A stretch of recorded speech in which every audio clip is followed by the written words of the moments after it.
where we are now is we've had the stability cycle. People on the ground don't feel like all of this makes sense to them. Mm-hmm. Actually, if you still ask the average Nigerian, they will tell you this government is doing a terrible job.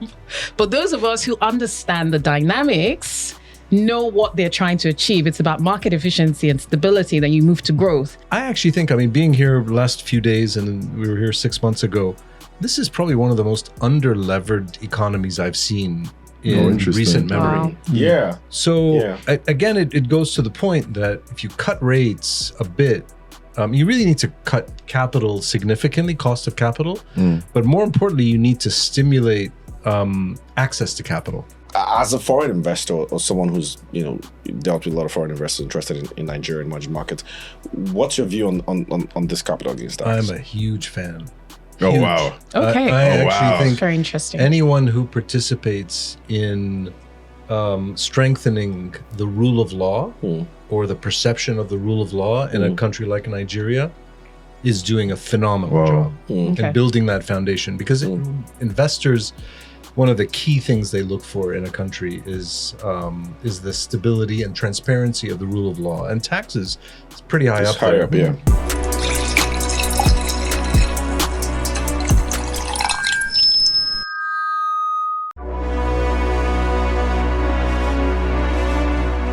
Hello everyone, welcome to Drinks and Mics, brought to you by Nairametrics. My name is Ugodre. Of course, we do this every week on this channel, Nairametrics TV. If you're not following, please follow, hit the follow button, subscribe, and turn on your notifications. It's a full house today, as you can see.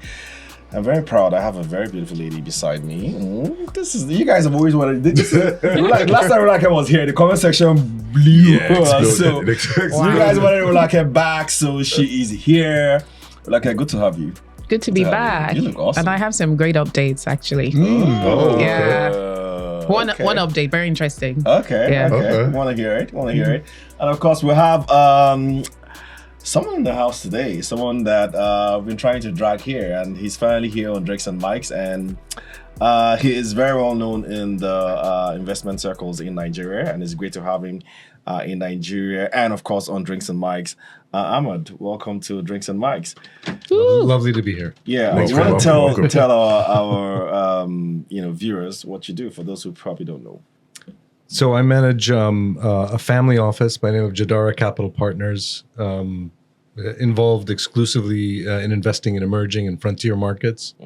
We have a fund that we manage in conjunction with Helios Investment Partners called the Helios Seven Rivers Fund. It's an Africa dedicated fund.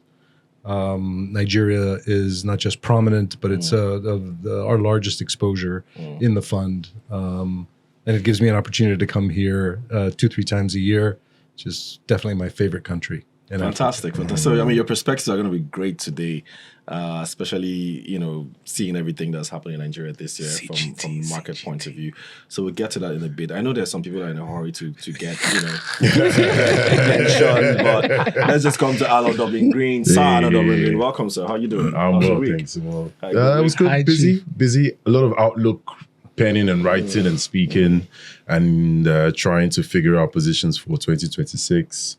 Or trying to figure out what the world will look like in 2026. So it's busy.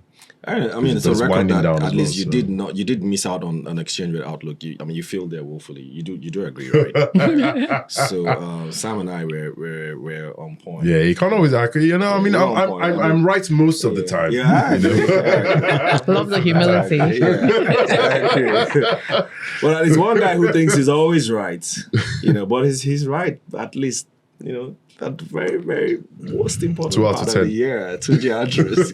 I don't understand. You got some big news, huh? Because you've been very excited this week. You want to share what's that thing that's making? Because and then you've been going all white these days, like. Oh yes, all white. A new watch, another watch. Oh, Jesus. There's a lot happening in your life. Nothing. So that has nothing to do with. By the way, I don't know.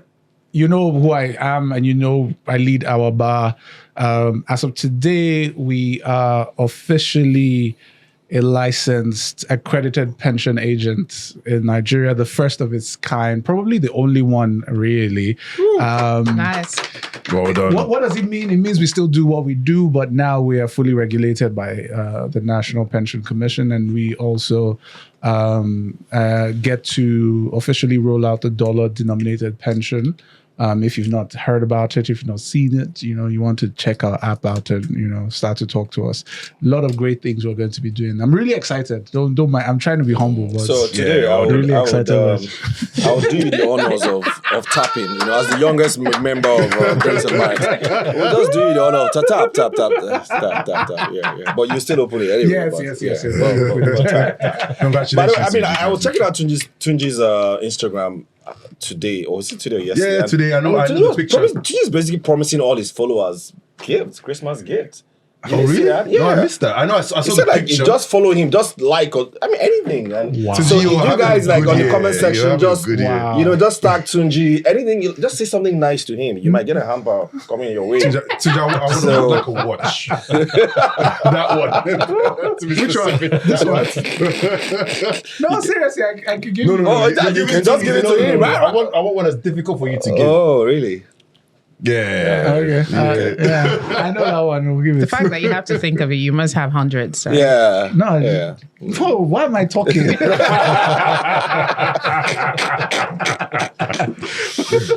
All right, so we get right into it. It's been a crazy week globally, but I think the first shocker, guys, I want us to sort of delve into is Netflix shocking news that they were acquiring, Warner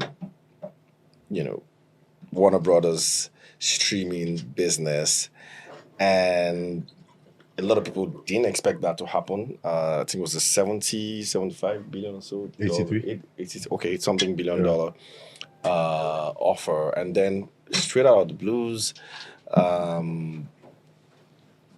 Paramount comes out and drops a 103 or so $1 million offer.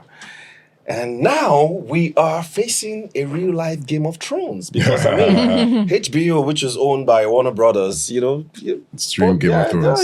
Brought Game of Thrones to our TV, and now it's like real life Game of Thrones. I don't know if you guys have views. Why is this such a very important asset? I want to start with you, Rolake. I don't know if you've been following this. Okay, so it's interesting because I think in the past decade we've seen so much M&A activity actually in that space. Warner Brothers Discovery itself is a consolidation, right, of two entities, Discovery and Warner Brothers. So it suggests to me that there's something big coming in that entire streaming media film space. And I think for me, I have concerns because if you look at our market here in Africa and if you look at the streaming business, and let's even take it broader to people like Amazon that tried to come into the market in the film space, they sort of, in some ways, overestimated the addressable market here in terms of purchasing power. Yeah, it was a clear miss. Yeah, it was a clear miss, and they've had to pull back. You also saw with Netflix as well, it was going to embark on this big Africa content thing. Yeah. And then had to scale it down again. And pull back. So you have a situation where many of the streaming giants in the Northern Hemisphere are consolidating, they're seeing opportunities. And the question I have in my mind is, how are we positioning local content and how are we guarding and protecting our IP? And how are we selling and packaging our stories for a global market? That's number one. Number two, I also have concerns because if you look at some of the political dynamics around this, especially now that we're seeing that Paramount is now sort of skirting, that's the biggest thing that, perhaps we didn't see. And I'm not sure they would necessarily scupper the deal. But I do think it does raise questions about how the Trump administration is kind of getting its hands stealthily in different ways. So I think that's interesting. And one should talk about the links there and whether that's an intentional strategy to try and undermine the Netflix Warner Bros.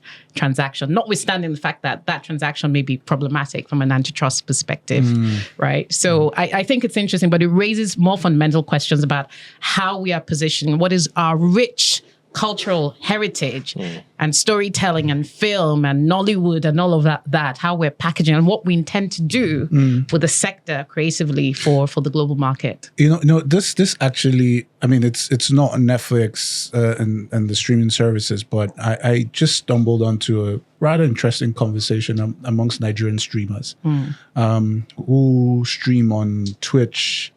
What's the other one? That a few of these social media services that they stream on and they do live, TikTok, they go live for hours, and they were saying the take rate on I'm not sure. Well, I don't know what the Twitch equivalent of a sub is, but like you get a quote unquote paying audience, and the amount you get for someone that pays in the US versus the person who pays in Nigeria is miles apart. Maybe you're getting like a tenth of what you would have gotten if you were in the US. And I thought that was pretty interesting because, I mean, they're all creating content, but the audience determines the revenue. So even if I was going to invest in a streaming service in Nigeria, just knowing that, either the Nigerian audience or the African audience is paying less will not, necessarily, stimulate me to want to put a lot of money into creating that service in Nigeria, which of course explains why Netflix and the rest are pulling back. Maybe because they take the amount you pay for Netflix in Nigeria. I'm not sure. I can't remember the amount. Yeah, I mean, I think that thing is pretty explainable because we pay maybe 10K or so. It's about 7,000 naira. Yeah, it's about 6 or 7,000 naira Whereas a month. If you're going to be paying in the US, you're paying $9. In some cases, $15. Yeah, and that 6,000 naira is a recent. It's a recent hike. Recent hike. Exactly. Yeah. So 4,000 naira before. The subscription, fees they earn here is pretty low. And then I think they also look at purchasing power of a country. So we also see that not just in streaming, but even in digital ads. So for example, my platform, we probably earn more when eyeballs are coming from the US or from Europe than when the eyeballs are coming from Nigeria. So that's just how the economics work. Because it has to do with advertising. Why though? It's marketing as advertising. So I'm assuming that the companies that advertise on the Nigerian platforms are Nigerian companies. Right, so it isn't what they're willing to pay for the advertising space. That's how I've always seen drives it too. So if a US company saw the need to advertise on a Nigerian space for Nigerian audience, and they're paying advertisement in dollars. This is how I've always seen it anyway. So I guess the Nigerian companies pay less for advertising. So I think there is. I think for the streaming space, I don't know that in Africa you can really see it as a mass market product. Actually, at those price points, even though at those price points, for those companies, right, it's probably not priced adequately. But if you look at affordability and purchasing power, and if you break down the typical spend of households, mobile subscriptions are probably high up there. But if you go down to streaming, and if you look at the actual addressable market, it's probably overstated. And the other reason I say so is if you look at Nigeria's middle class and you look at the kids and the content they like, things like Disney and all of that, why haven't those guys come to this market? Why do I have to use a VPN to get Disney Plus access for my son to watch The Lion King, right? So I think that Disney is, when you look at the subscribers of all these guys, so you have HBO, Netflix, Paramount is there, you have Apple TV, you have Disney. So I know that Netflix has about 300 million subscribers, which they're the highest. And then half of that is, Jesus, slip on my now, I can't remember now, who's number 2. But anyway, so Disney is quite small. So you, at the bottom 3 are HBO with about 100 and something, Apple with about 100 something, and then Disney. So I guess from their perspective, they're probably trying to ramp up more on the subscribers in developed markets before they come to Africa and emerging markets. That's how I see it. That's how I've seen it. Let me going back to the we're going back to the Netflix Paramount bid for Warner Brothers. I felt like I've had to be in a position to choose a side. Right, because I'll tell you, I love movies. I love movies. I go to the cinema maybe once a month. The movies are my escape, right? And at the start of this year, the co-CEO of Netflix sort of said cinemas are going out of fashion in their earnings call. So my view is if Netflix take Warner Brothers, I suspect that they might end up getting rid of it. It would change cinema and cinema going and the whole cinema going culture. And I know Rolake looking at me because I know Paramount is Trump and Ellison and is the big business. But I want Paramount to actually win this bid. Or because I suspect that if they win this bid, they will keep It'll be good the for cinema Hollywood. culture. Yeah, cinema culture, Hollywood, I think will still be there. So Interesting. I hope Paramount takes it. I hope Paramount takes it. I don't think you're going to be able to revive the movie going. I think that's done. That's permanently. I think it's pretty done. much, Oh, it's man. on its way to extinction. Just living in the U.S. Yeah. and watching habits, and then the technology that's available to watch at home is just so convenient. So I think that market is in secular decline. Okay. On the motivations and what Trump is doing with media at large, I'm actually quite skeptical and a bit scared. And I think this is just a real attempt to sort of coerce the narrative and sequester a lot of independent voices. And so this is part and parcel of that. Ellison and that whole ecosystem are just a method of doing so, and it hits at the liberal voices. It hits at the the anti-Israel voices. Yeah. It hits at a lot of solves a lot of issues on the narrative. Because it kind of looks like whoever controls media controls narratives, controls votes as well. Yeah. So it's a You should know that, We're seeing it with Murdoch, right? We're seeing it with the Murdoch empire as well. harkens back Exactly. to a Berlusconi era. Yeah. Okay. It's kind of scary. Didn't we see a couple of years ago when tech giants were investing in media heavily?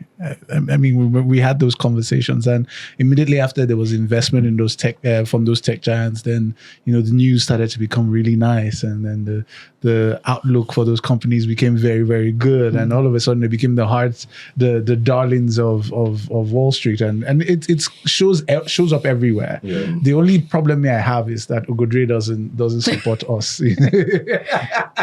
He's always trying to act. I don't. He's always trying to act neutral. They should be putting articles every week like, yo, Tuji is just the greatest guy ever. But Ahmed, an interesting question popped into my head for you. What do you feel about that whole creative space as an asset class in terms of what trends are you seeing? Do you have any interesting portfolio companies in anything you've ever done from an investment perspective in that space? And is there significant upside to be mined there? I would love it if there were more opportunities to invest in the creative space across EM. Actually, there's a dearth of opportunities in the public space. I exclusively invest in public, so there aren't many scalable franchises that you can invest in that create content. There's a lot of enablers of content, but very few creators of content. So there's a real hunger for that, particularly in the African space. Yeah. And this is one of the genres across the US, at least, that's by far the fastest growing. What would such a content? Would it be a company that creates creates a space for content creators across the continent? Studios, or is it going to be like individual content? Because or like if you look at here in Nigeria, do. because that's one thing I've been thinking. Because if you look at here in Nigeria, you see a lot of content being created, but it's I don't know what to call it, informal.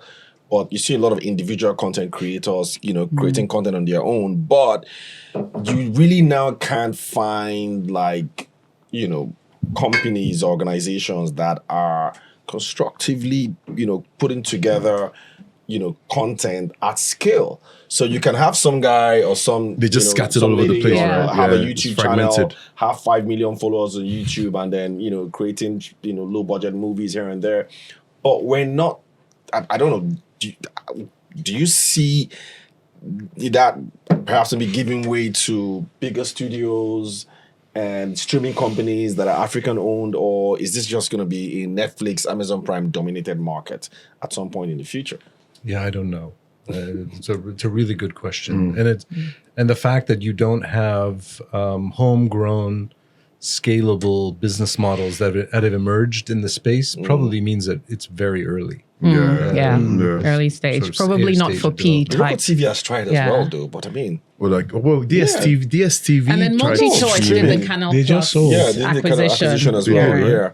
to Canal. So Canal, it's just yeah. interesting to and you start to look at how content ownership is going, and you're like, okay, so like you said, habits are changing, how people consume content these days is changing as well. It's almost as if short form content is now probably thing. more appreciated when it compares to long form content.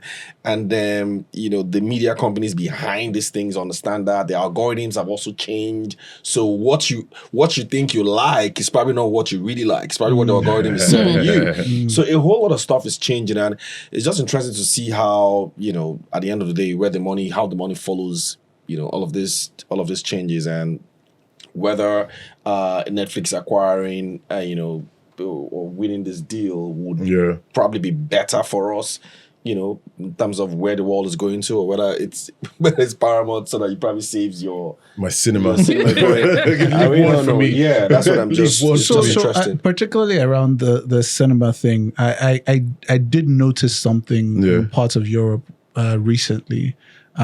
This niche. I wouldn't call them movie theaters because they're like something similar to the opera, right? But it wasn't like comfortable the opera. couches, It was like, and you can get all the food. I There's see a lot of those like in some parts, right? Popping up in Europe, different places. Yeah. So what I think the movie culture in the future will be something of an acquired taste, something like you want to give your significant other a very out of their experience. It won't be something that you'll be having kids trooping in to go do on a regular basis anymore. So I don't think at scale movies will be a thing that will go into the future. It will be like for people who really enjoy it, and then for operators who are committed to the art form of movies, and then they will continue to do that in some form, but at a very small rate. I wonder what that does to Hollywood. Does it stay the same? I think Hollywood has permanently in what we knew it to be is dead. Dead? So, That's a big word. So think about, the thing is, I know that formats have changed, right? So you're seeing action stars or big movie stars in TV shows. Yeah. Or what TV shows? Shows that are more than one episode, right? And we're all binge watching, right? I come home from work on Friday and I binge watch what was show until Sunday morning. So I'm seeing that, and this is back in the day, it felt like smaller tier 2 or tier 3, tier 4 actors were doing those sort of shows. Now you're getting big boys, tier 1 actors do those shows. So I see that. Because that's where the change. money is, and sometimes those even pay a lot more than the feature films because it's a smaller budget. It doesn't take a lot, but then take home for everybody is a lot higher, right? So we started to see it happen when those series movies started to come to play. I really fought it in my own little space because I didn't understand why we had a story that was this short and then we spread it into 9 seasons. I'm like, why? Well, yeah, you don't want to be stuck to Korean series and have like 16 episodes. Like 20-something episodes.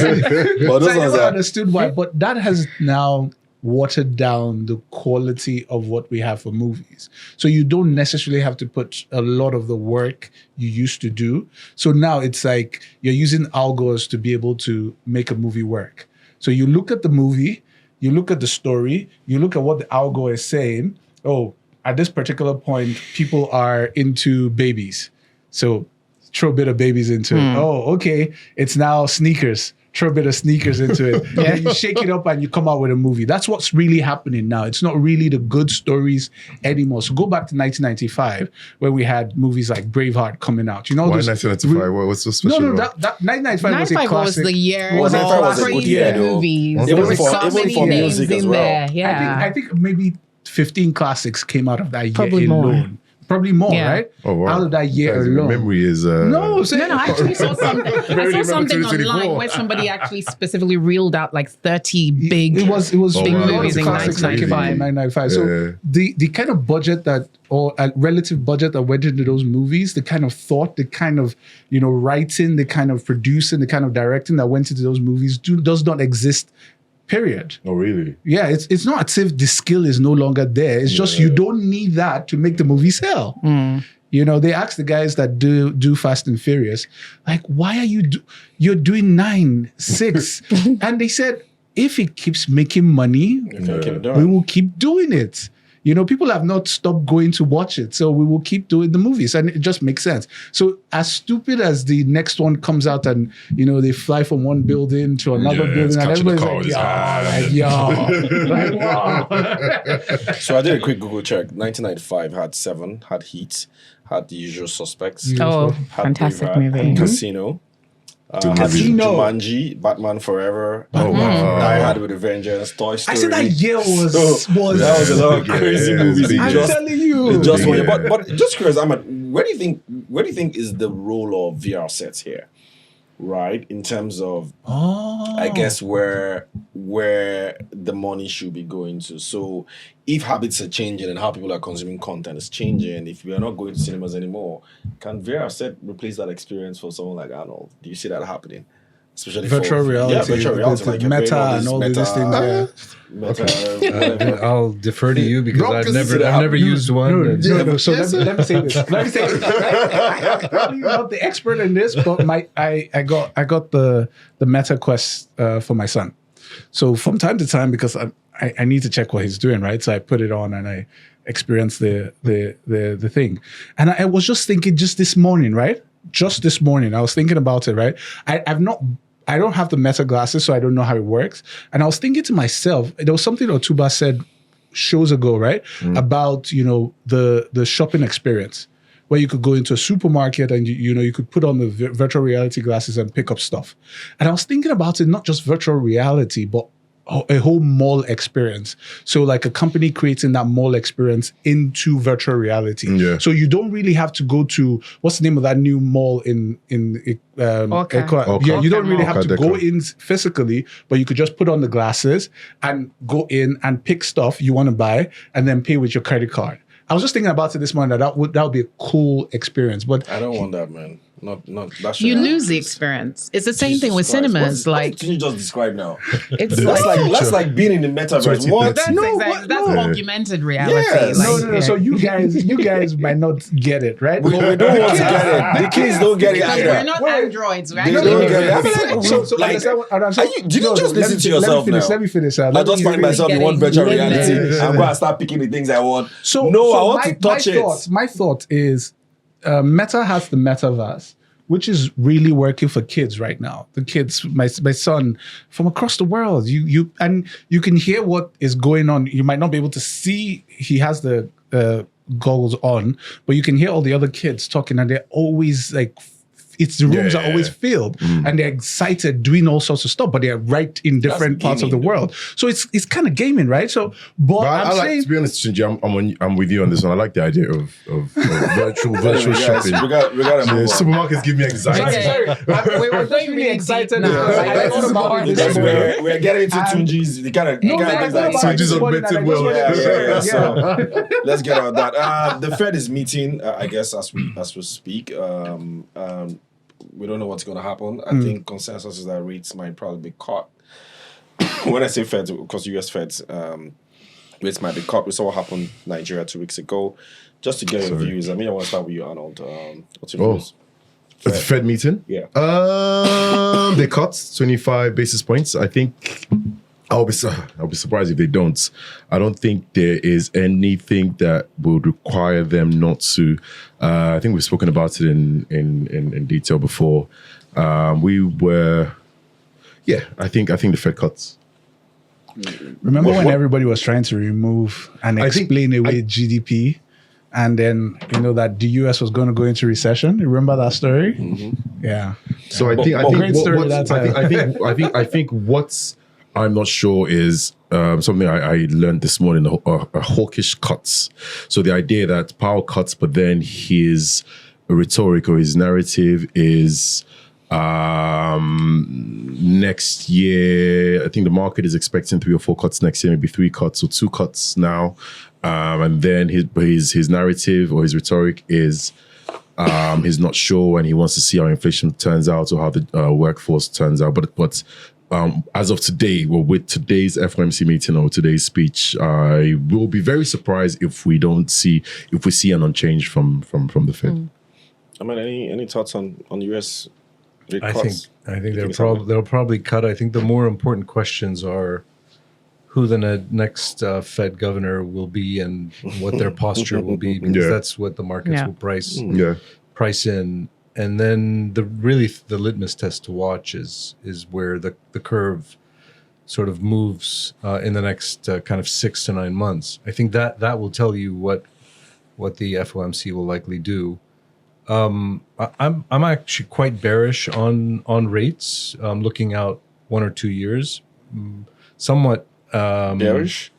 Yeah, in the sense that I actually think inflation will be a big problem a year out in the U.S. What's going to trigger it?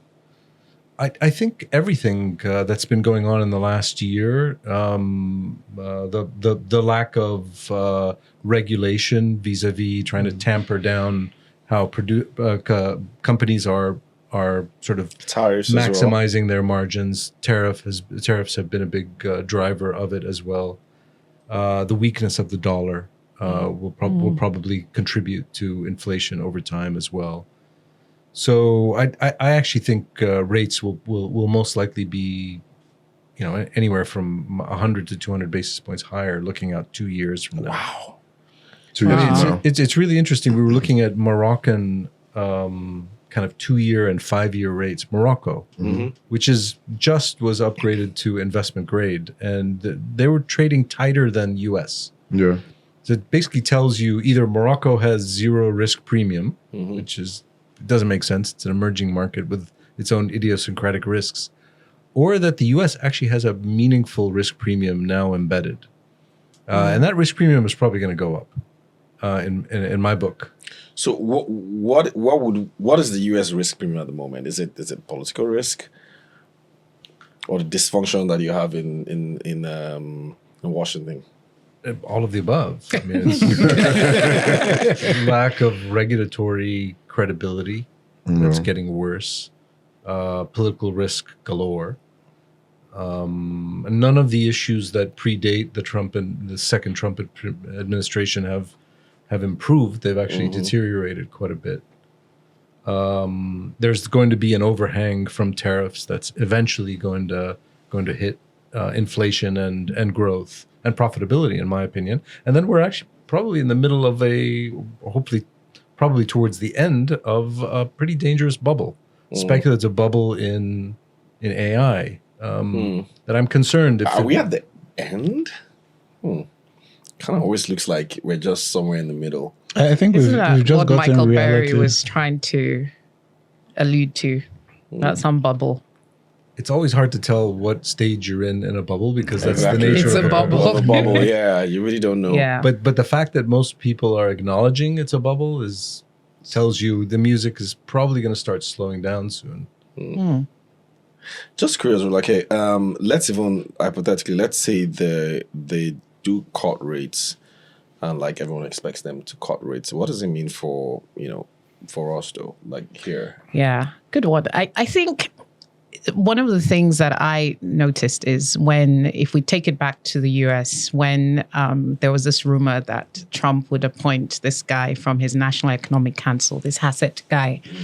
And then we saw, because markets are sort of anticipating that it would be sort of a dovish new Fed chair who would succumb to pressure from the Trump administration to cut. So I was going to ask Arnold whether his 3 rate cuts were going to come before May, which is when Fed, or three rate decision cycles were going to come before when the new guy comes in, and how that would impact the trajectory of rates. So I think the real issue here is that the link between the rates and the dollar, right? Because one of the things that we've seen is a stronger dollar has obviously impacted most emerging market currencies. So I think the first thing that we'll probably have to look at is what that means for exchange rates, the Naira specifically. And then the second thing is really the extent to which they continue to either hold or cut rates, and how it aligns with what other emerging markets are doing, right? So there's that whole policy alignment, what it means for capital flows into our market. I don't think we'll see, despite markets and investors worrying about a new guy coming in and being a bit more political and cutting rates, I don't think we'll see that level of deep rate cuts in the US because of some of the pressures that you've highlighted, the long-term effect of tariffs, inflation going back up. So which will mean that we may not see that sort of significant inflow. But this is assuming that the new guy is independent, right? He's not going to be independent. We already know where he's coming from, right? We know pretty much where he's coming from. We know that, I mean, he's still going to try and have the appearance of independence because it is monetary policy after all, but essentially it's a Trump guy, right? And markets are already concerned about that. And in fact, when his name was first kind of speculated, we saw what happened to yields on US Treasuries. I think they went up by 11 basis points or something to around, I think it was like 4 point something percent, right? So I think that suggests that markets will be a bit sensitive, but the long-term reality of the US economy will probably moderate any sort of deeply dovish stance. That's my view. So the thing is, it's also the US is also in a tough space when it comes to rates, right? Where I think that their borrowing costs is quite high. And then this is on the sovereign side, right? So borrowing costs are quite high. And then at the same time, you're seeing increase in loan delinquencies, so mortgage delinquencies and defaults are just increasing. So, and the US has always used, okay, I'll leave that for another time. But yeah, so there's that hand where borrowing costs are high on a sovereign level. On the micro level, it's expensive for businesses, expensive for homeowners. There's a need to deal with that. They need to deal with that on this hand. And then on the other hand, there's inflation. So where do you think, and how do you think they play? How do you guys think they play that game, that balance? I think you make a good point, because if you look at some of the mid-tier US banks, it's been a major challenge for them. Commercial real estate in the US has also suffered. Massively. The government shutdown didn't even help that in terms of vacancies and then refinancing and real estate. So I think there's a credit issue domestically in the US that they will need to take into consideration. And I think that will weigh in on the decision.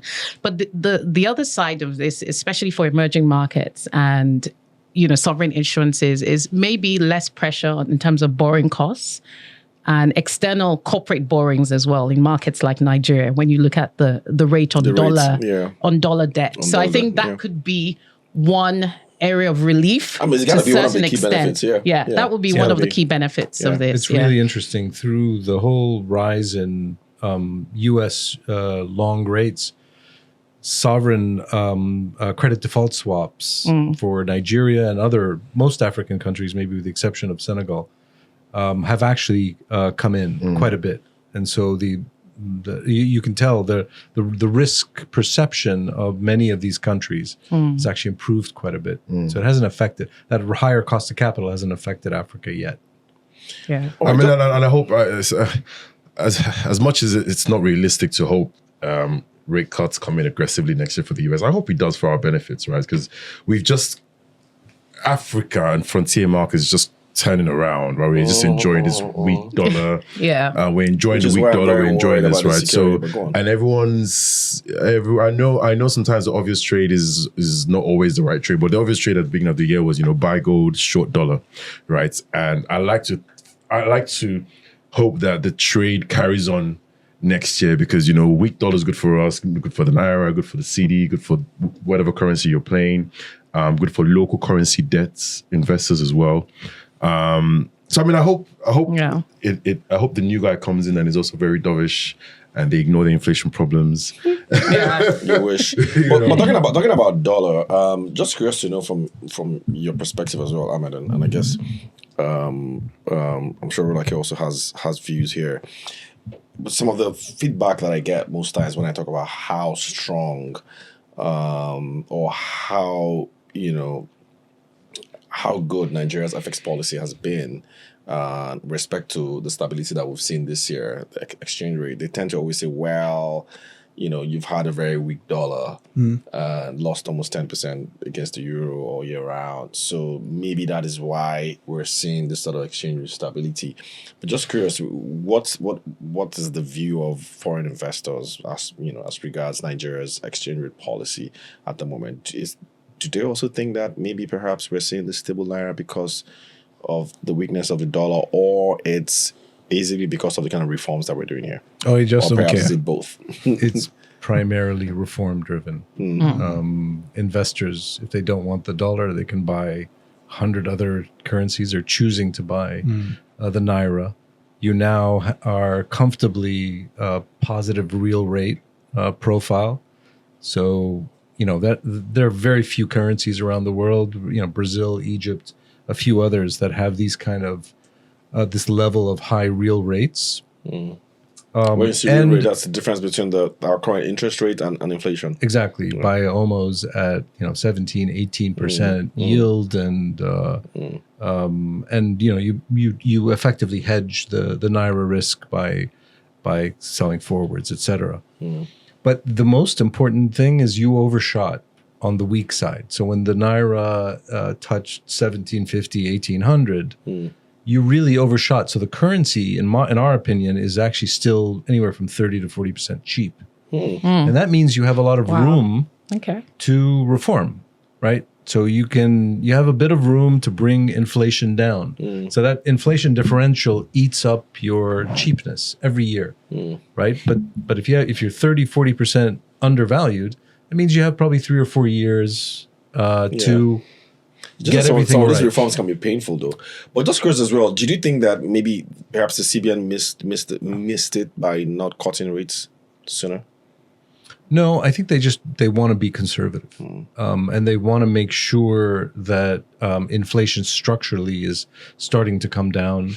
They made some changes in how CPI was calculated, so they want to see a new set of data. I actually think you probably want to err on the side of conservatism. And then, having said all of this, most people don't believe that the monetary mechanism is that effective in controlling liquidity. So, it's really, at the end of the day, raising rates or cutting rates by 100, 200 basis points is really not going to change the dynamics. What really changes is that the currency is undervalued. It's undervalued in the perception of Nigerians, and it's undervalued in the perception of foreigners. Yeah, and that's a good point, Rolake, because I'm sure you probably get a lot of those comments as well sometimes, like, look, maybe perhaps the reforms are probably too painful. I mean, like, we've got the subsidy whammy, you've got this exchange rate one, and the fact that we've gone from like 700 to 1814 now. I mean, I've also read a lot of reports that suggest perhaps naira should probably trade at maybe 1112 on a PPP basis. So which means we are. So I mean, to his point as well, it's still part of the reform. So you're essentially being conservative so that you can be competitive.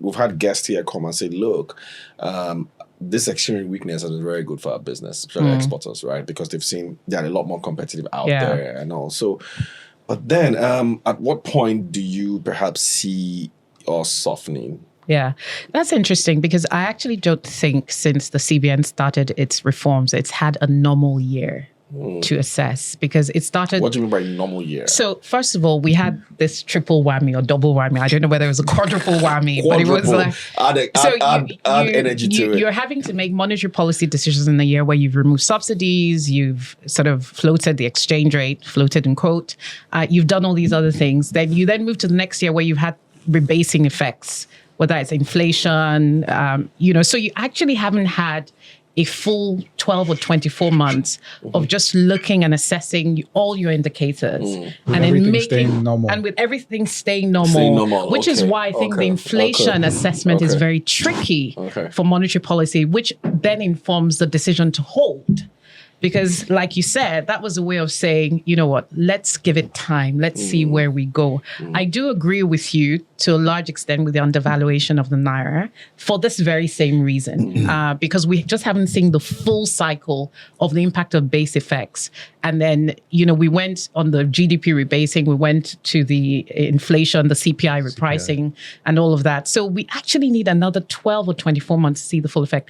Now, my big concern here is the election cycle and what it means for liquidity and spending. So you talked about the structural side of inflation, which the CBN is probably waiting out.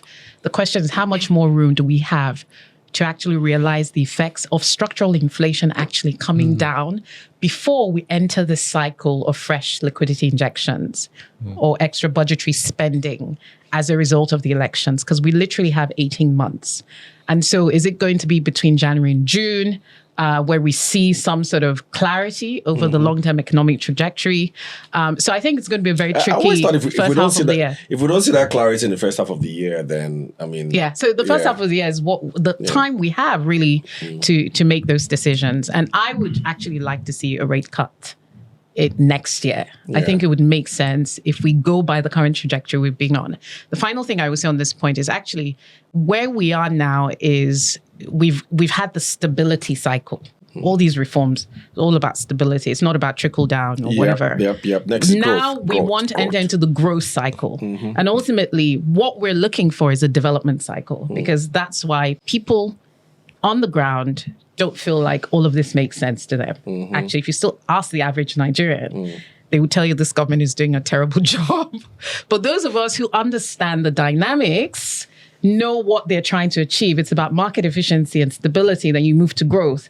And so all of those things will then impact ultimately some of the policy decisions that we'll see next year. And that takes us back to Ahmad. So you've seen reforms across different emerging market No, countries. I wish Sam was here. Whatever. Because I said the same thing last please. Everybody was What did you say? What did you say last please. week? I don't know what he said. I said we have done the work of stability. Yeah. Now we have to hit growth. Everybody's saying it. Everybody's saying that. Everybody's Everybody's saying it. What did we say? What did we say? And you all trying to pretend. What did we say? Because you all said no. I remember the analogy was a cancer patient. Is on the bed. Yeah, but Sam was saying no. You're missing the context. So what we're saying was that I guess what Sam was saying was Sam, just the same way Rolake and Ahmed also supported the decision to not cut rates because you wanted to see how some of your policies actually, especially going to pan out. That was Sam's point. So his point was, look, yes, he wanted a rate cut, but he understood why he didn't want a rate cut. Even though not cutting rates could, put growth in jeopardy at some point, which is what you were arguing for, which I was also arguing for, and which actually takes me to my next question, which is, you've seen these sort of reforms happening in emerging markets, right? So typically, what do we need to do next to engineer growth, right? So we've taken the fabric of the Nigerian economy has changed completely. FX reforms, subsidy that has been with us for 20 years is no longer there. We have tax reforms, which we'll get to in a bit. A lot of stuff has happened. So everything has changed. Even the financial services sector as well, reforms have changed. I think that you're going to see credit as one of the major, drivers of growth at some point. But from your experience, what next? Where does this growth come from? Is it from cutting rates? Do we need to cut rates more aggressively? Is it FDIs? Is it FPIs? What has been, the experience so far? I mean, Nigeria has been lacking all of the above, right? So to go from that status to having a little of everything is a massive change. And so if you get a little more FDI, the minister of the tax minister, Taiwo, flashed up a slide. He's not a tax minister. He purports the tax minister. He might as well be. So you're not wrong. Well, you know what? Maybe it is.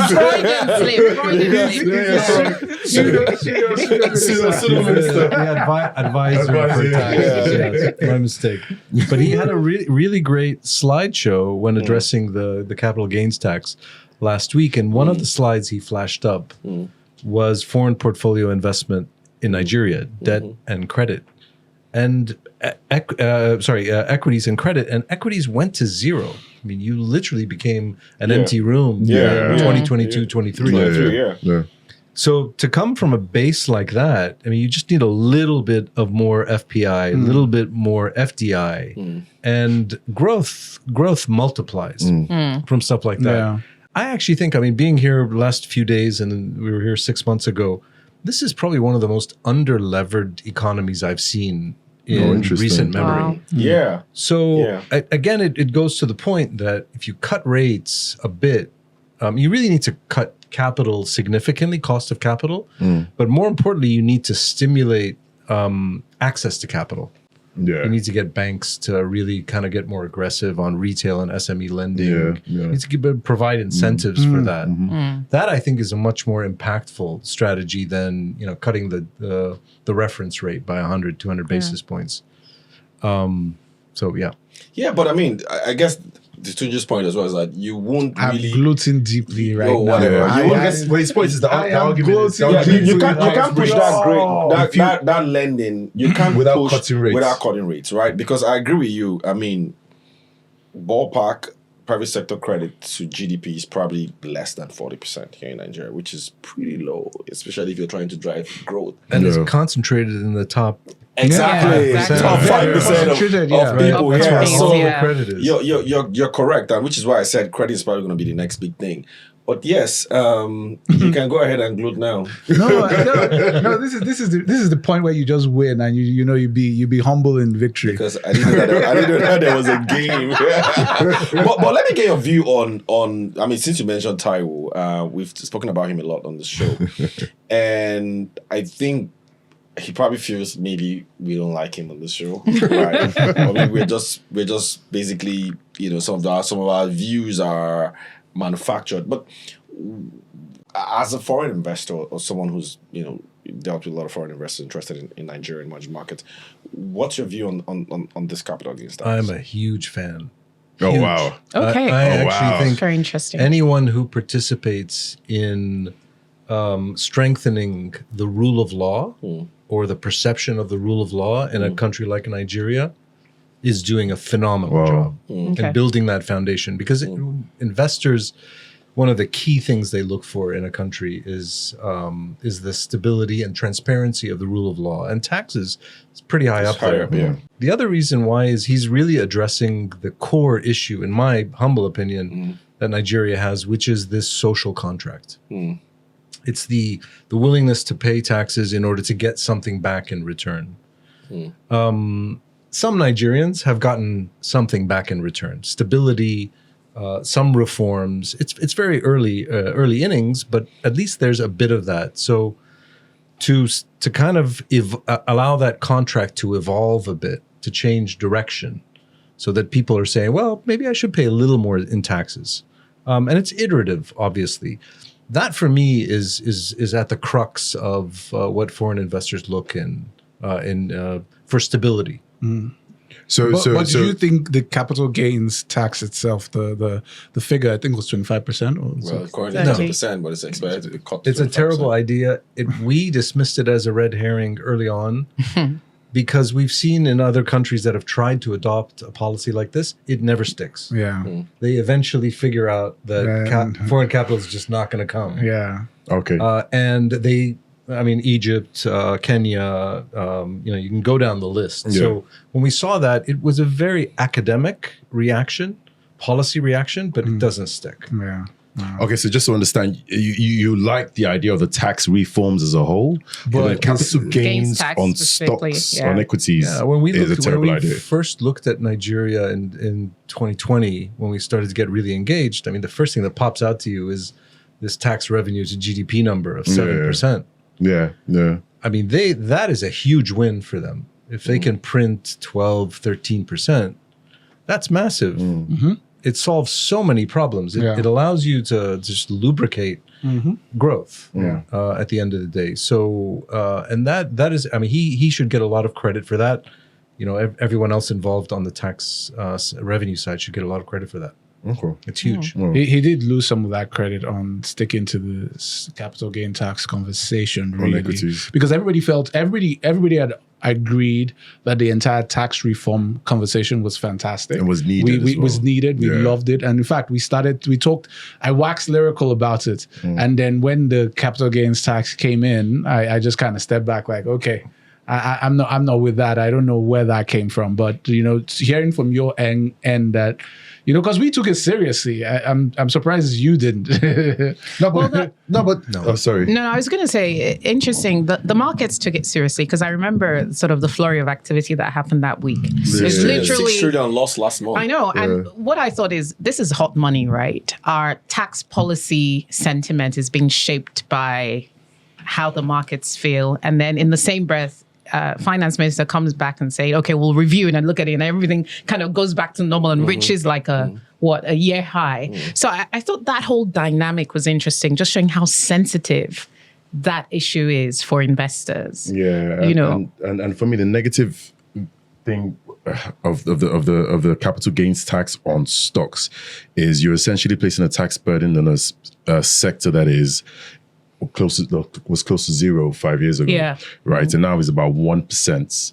And foreign investors like yourself, well done, have stayed in, but many left and are yet to come back, right? And local investors sort of still getting the confidence back in the equity market, and then boom, you're hitting this sector with capital gains tax. But that assumes that the foreign portfolio investor is at the margin influential, and they really aren't. Like the estimates we heard from people is that there's maybe $3 to $5 billion in FPI in the stock market right now. Oh, really? It's nothing. It's That's like Peter. it's like 7-8%. Like a 10%, less than 10%. And I think you peaked yeah. at over 12. 20% at some point. If we go back to Years maybe ago, 07. yeah. So, we went from an empty room to a room with one guy, essentially. So, there's very little Just FPI. curious, is there something else perhaps, since we're talking FPI, is there something else perhaps that maybe the stock exchange could have done differently? That's Nigerian Stock Exchange. Yes, I think so. I think there's a lot of things. Re-engagement with the index providers like MSCI and S&P is number one. Yeah. So I'll give you an anecdote, which is really interesting. Norgis, for the better part of the last 7-8 years, had more money in Tunisia than they did in Nigeria. When MSCI booted Nigeria out of the index, that went to zero. They effectively sold down $150 million worth of positions. They will not come back until there's a path for a MSCI re-inclusion. So engagement with passive money is literally like getting invited back to a club. And you need to show up in order to get invited back to the club. Of course. And I'd love to see the regulator, but also the NGX do more. Because you guys have done so much vis-a-vis reforming everything. Yeah. From top down to a market mechanism level. I think this is time to kind of... And I think you're kind of speaking to one, not to make him gloat, but I think Tunji has spoken to this a few times as well, where we said, look, maybe we're not doing enough in terms of, getting our story out there and meeting the right people. The stock market has done so well over the last 3 years, but you'd see that it's been more domestic investors that have been the ones. It's all domestic. It's but not enough. But really. I think to the NGX's to just sort of come to back them up a little bit. They said they've been engaging with the MSCI. They've engaged, and I know that JP Morgan's launching a new local bond, frontier or emerging market bond index in March, and Nigeria is going to be about 8 or 9% of that bond index.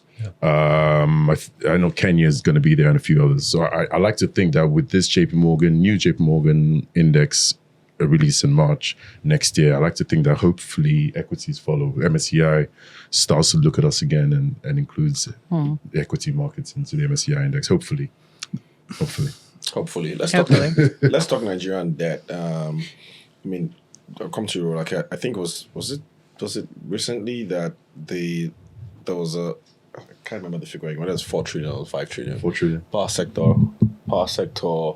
It wasn't 4 trillion. Okay, no, that was the Genco's one. The Genco's debt. The recent one is gas supply one. Yeah. So, I don't know. Could you maybe what's going on? I have an idea, but for our audience, You are in the power sector. hey, for our audience now. For our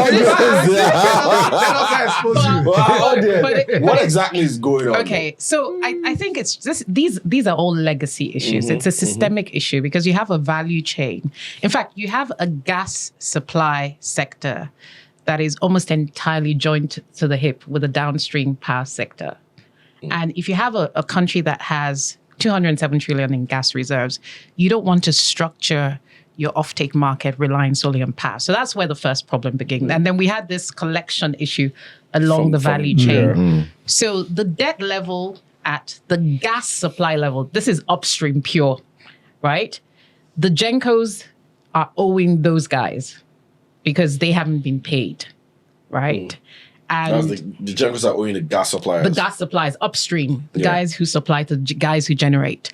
And that debt is being covered by the government because there's also a bulk electricity trader. It's a complex structure, NBET, which is now falling away into something else. That's another story. So the government has come in to clear the debt between the upstream guys and the generation companies, right? That's about 185 billion. That's the recent announcement. Now, in November, there's debt that's owed to the Gencos further down the value chain, right? By the discos, right? And then by other entities, not just the discos.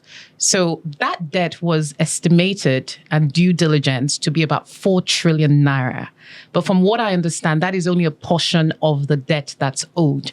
Now, the big thing is that the fact that the government has made a move to clear that debt is a big signal to the entire market that is serious about reform. Number one.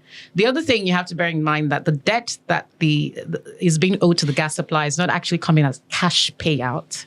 It's actually coming as what we call in the sector royalty net off.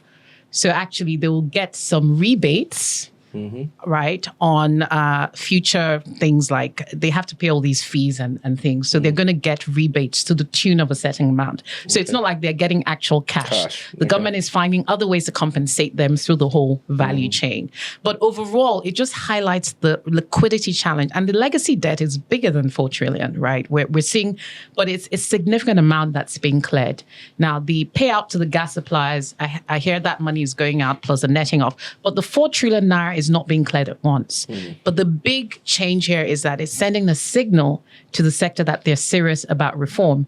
Because what it shows to investors who want to come and invest is actually we don't have to deal with these legacy issues. If we still want to invest in assets, then we have a proper view of pricing and exposures.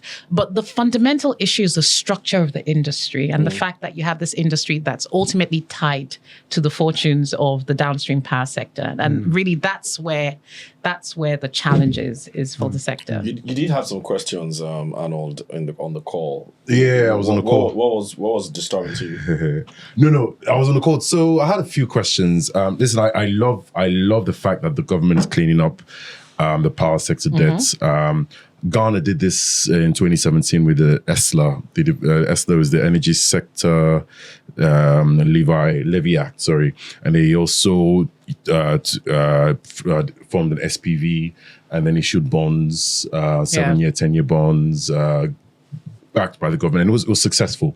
It was very successful, and they were able to. It was successful. A lot of reasons it was successful was because they were able to develop, is it a lockbox for collections? So when they actually collected so much that they were able to redeem the bonds early.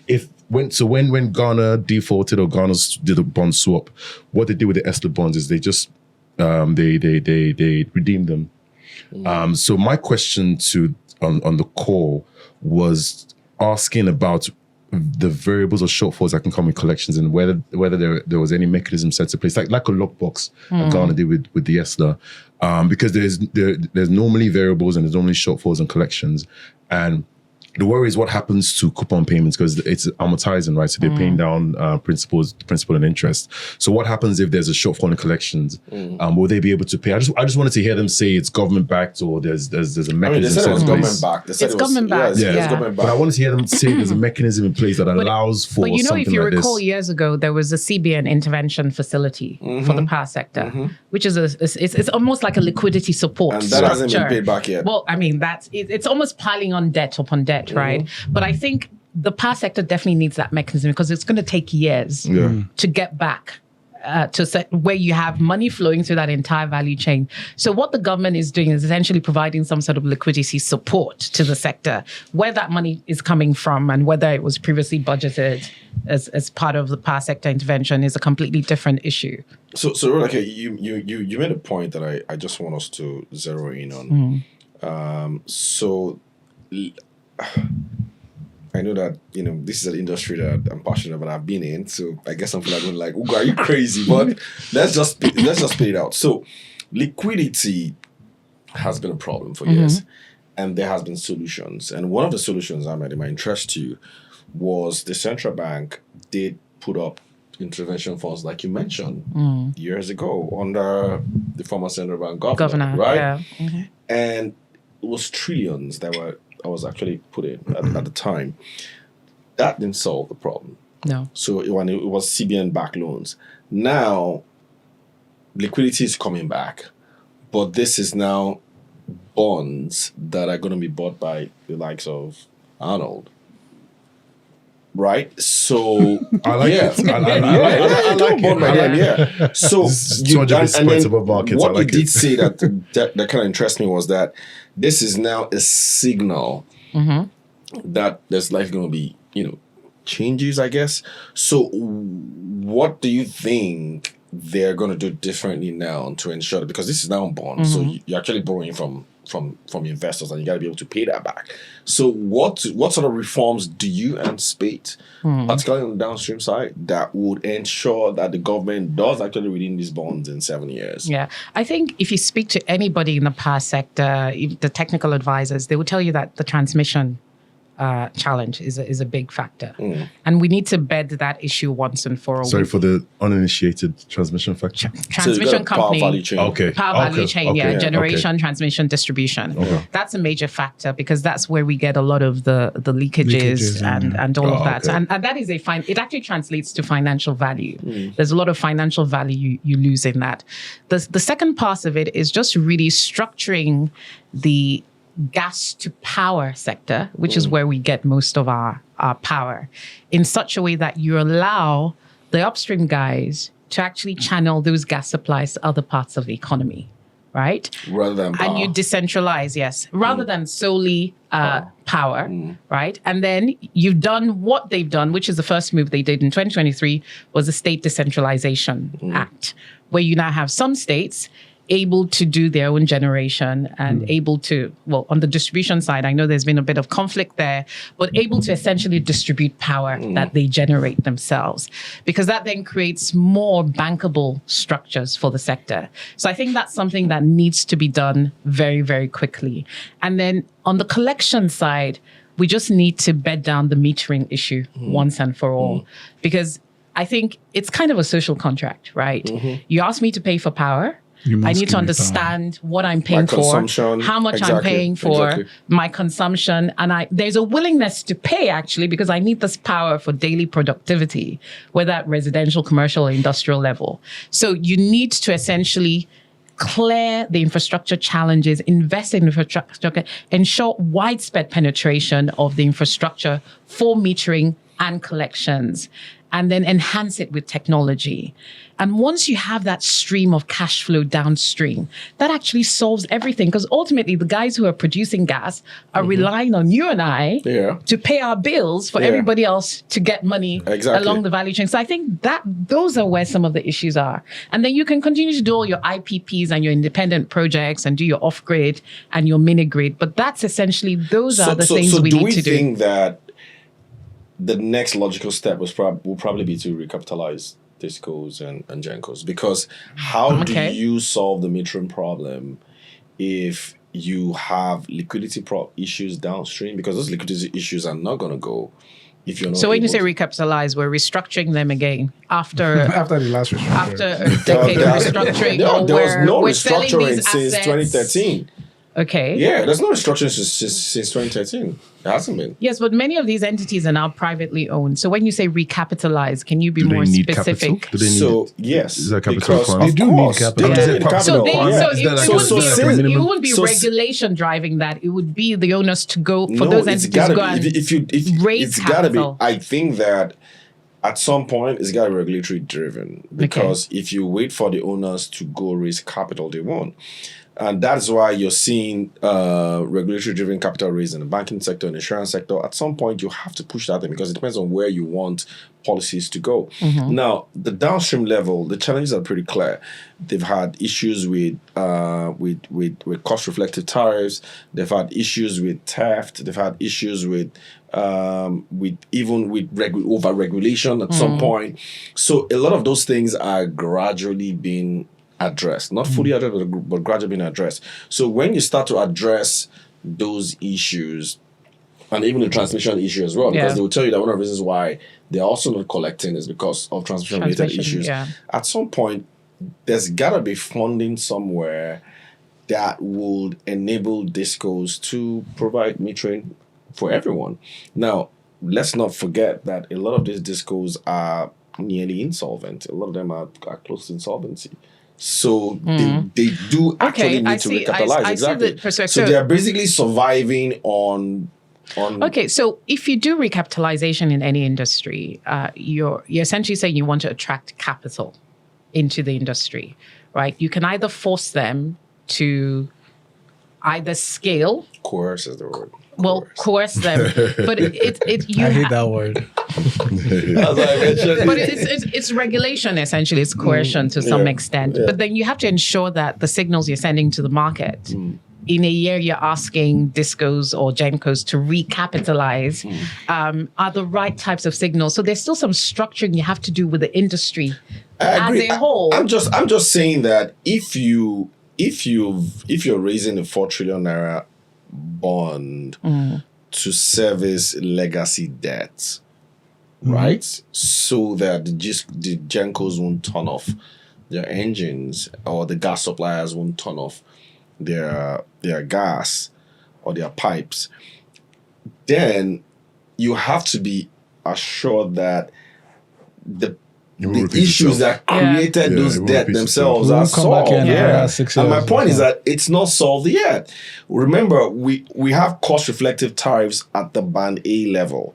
We don't have it yet across the bands. And you can't have it because there's just no light anyways, right? So there's still a lot of problems that needs to be fixed. But my point is, if they don't address these problems, as soon as possible, then the likes of Arnold, might be in for a haircut. Haircuts are big.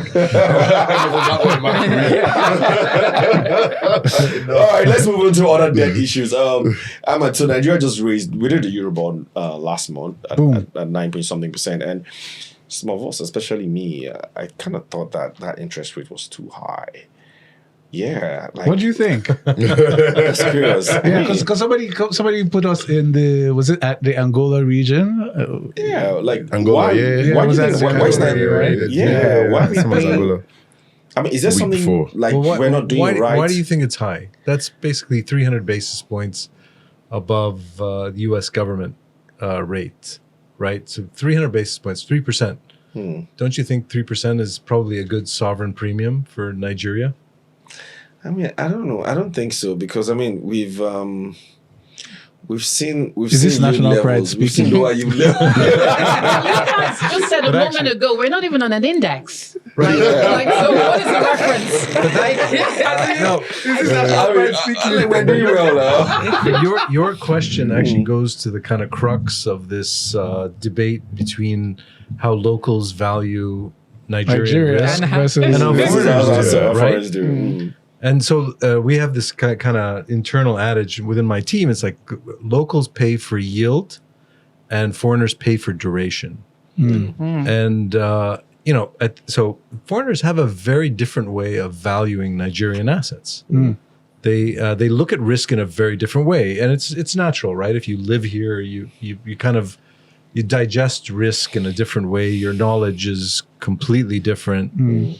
Foreigners look at they look at you relative to peers, but they also look at other factors that you probably kind of neutralize. They look at political risk, they look at currency risk, social stability risk, etc. So there will always be a dislocation between those two prisms, and I think 300 basis points is probably too low. I mean, but should we be using 6% as a benchmark? I mean, like, is the US borrowing at 6% anyways? Are they? The US 10 years like 4. Yeah. It's like 4%. Yeah. US 10 year. 3% as a So premium. we can all agree that it's national pride that So for those of you on my side, it says national pride that's worried us. So we should just maintain that a lot of that. But I mean, so that we can close out on this foreign investment story. So I guess the next thing for us would be, to figure out ways to attract more FPIs into Nigeria. But are there assets, are there companies here that FPIs are probably looking at as investable? Because I mean, if you take away the likes of maybe the Fugas and a few other blue chips, which we call SUIT and Nairametrics, the stock's worth over $1 trillion. Where else is the money going to go to? Because some of the things we also hear is that there are no companies to invest in. I mean, yeah, I disagree. I think it's probably one of the most exciting equity stories I've seen in my career at this juncture, because you're kind of priced for the last 2 years macro dislocation and noise. And you've come out of that. There's no, in your risk, in your rating, there's no reward for all of the reforms that have happened in the last kind of 18, 24 months. So you're priced as a distressed asset, but you're actually a recovering asset. And there's some world-class franchises listed on the NGX. There's obviously quite a few world-class, apart from the banks, franchises. Yeah, absolutely. I think there What sectors are you looking at? I think food and beverage is something that we're really excited about, apart from the banks. I mean, we have obviously world-class banks, and banks represent the biggest portion of our portfolio. But we're really excited about food and beverage over the next 5-6 years, particularly as inflation comes down. Tolaram is a really, really exciting analog for us. When we saw their success, even through the prism of COVID and coming out of COVID. And they've done quite well with Guinness as well, though. Yeah, but it's a very different business model to countries like Nigeria and Africa. It's a business model that's focused on stimulating volume and being able to give up margin or take margin and invest it in lower prices. And that's kind of the first acknowledgement I've seen of the real opportunity in the base of the pyramid, which is tremendous in a country like Nigeria. that's interesting. So just curious, it's like untapped. So if there were listings that you probably anticipate that might excite you, are there I guess companies that are not listed that you anticipate that if they get listed might interest you or foreign investors? Yeah, there are probably 4 or 5 billion-dollar private companies that like these kind of unicorns in the fintech space, outside the fintech space. If they came to the market, we'd be really excited. We'd be quite excited to see a listing like parts of NNPC or NNPC itself. We wouldn't invest in it, but we're excited about it because it would broaden the market participation in the market. Dangote Refertilizers is something that we'd be really excited to see. So can I ask, why wouldn't you invest in NPC if it listed? Probably ESG. We just don't invest in extractive industries. ESG, It's an ESG filter we have, and okay. we like to invest in franchises that create positive social impact. So kind of a double bottom What about line. some of the sort of microfinance banks and fintechs, and if those came to the market? Really, really exciting. There's some really exciting stories, all kind of local, born locally. Stories like MoneyPoint and others that we're really excited about seeing come to the market. So that's why there's so many great stories on the equity space, but they're not being told. Yeah. But Ahmed, why would they choose to perhaps list outside Nigeria than Nigeria? Like, is there anything else that we need to different? They can't get the rating that they expect. Rating? And they can't get the liquidity, the proper valuation, and they can't get the liquidity. Yeah, the valuation. Nigeria, for the size of its economy and the size of its potential market, it's a joke that it only trades $12 million a day. It's crazy. Absolutely. It's complete Volumes outlier. don't make sense at all. Yeah. It's just And this valuation story is something that actually drives home. For example, Nairametrics wanted to list just because of the of where Nigeria is coming from. Like you said, Nigeria is priced as Nigeria macro is priced as a distressed asset or failing asset. If you were to list, you'd have to price Nairametrics similar. Yeah. Right? It's just like the multiples. It's just Yeah. like saying you're a unicorn, right? And somebody prices you as a unicorn, and then you come to the market, and everybody be like, you are saying your money. What value would that GT bag 3 times a year. It's like, what do you think you are? What do you think? And that's a very good point because I mean you look at franchises like Access Bank, First Oco, GTCO, Zenith, and you're saying if you just split a unit of these franchises, these guys are unicorns, right? Like just one department or one subsidiary. Yeah, like GT in particular, because it's an investment we have in the portfolio. It is a world-class bank. It is probably the most impressive return profile I've seen in any emerging market bank in my career. Incredible. Right. So in real terms, they've generated a top decile return on equity. For a bank like this to be trading at 0.5 times book is unheard of. It's ridiculous. And that's just deep neglect. Neglect? It's complete neglect from foreign investors. Foreign investors. Yes. Deep neglect, but also the lack of leaning forward to try and let the world know what you have, what kind of franchises you have. I mean, so you guys need to be more vocal about your own assets. So we need to improve investor relations. I have been saying this for weeks. I'm just glad this show. I'm not going to say anything. Don't say. Because honestly, it is the thing that frustrates me about the Nigerian story right now is I have been following the Nigerian story. I've been covering it for maybe a decade or so. Then I'm still following the story. But I know that it's been a long while since I've seen actual reforms that make sense in the Nigerian story. And if there's any time that Nigeria as an entity has been quiet about its own story, it's been now. Yeah. It's almost as if when we had nothing to say, we were loud, and we're just making so much noise. And now that we actually have tangible things to go to the market with, and all of a sudden we've lost our voice. I don't get it. I think we'll see a bit of that change potentially in the next dispensation, not to predict the outcome of the elections, but I think it's really around just having a coherent strategy. Because if you recall, when the CBN started all these reforms, people were complaining, investors, everybody, companies were complaining that communication was a challenge. But it seems like the strategy, let's just bury our heads, do the work. And then once we start to see the results, we'll then start to sell that story in a more powerful way. It's such a systemically important country. I don't think people realize this. They definitely don't realize it in the foreign portfolio investment community. Otherwise, more people would be investing here.